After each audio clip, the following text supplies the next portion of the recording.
সবাই আমাকে বলে পাগল। হ্যাঁ, কথাটা সত্যি, আমি পাগল। আজকের দিনে সকলে তার প্রিয় মানুষকে আগে রং লাগায়, তারপর অন্যদের, কিন্তু আমি প্রথমে গাড়িকে রং লাগিয়েছি। আর হ্যাঁ, গাড়িটা আমার না হলেও নিজের গাড়ি ভেবে যত্ন করে রেখেছি। দেখো, আজকে মহিষাদল প্রেস কর্নারের আয়োজিত বসন্ত উৎসব মানুষের ভিড়ে রেকর্ড ভেঙেছিল। আর সত্যি বলতে আজকে ফুলটসিরা এসেছিল, সেই মজা।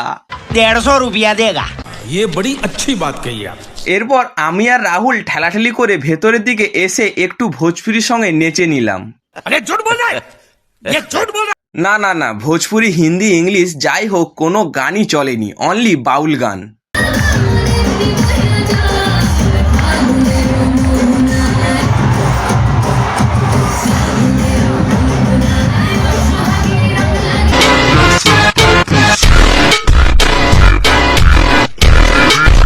গড়ের ভেতরে এত মানুষের ভিড় হয়েছিল, বাধ্য হয়ে আমি থাকতে না পেরে ওখান থেকে বেরিয়ে চলে আসি।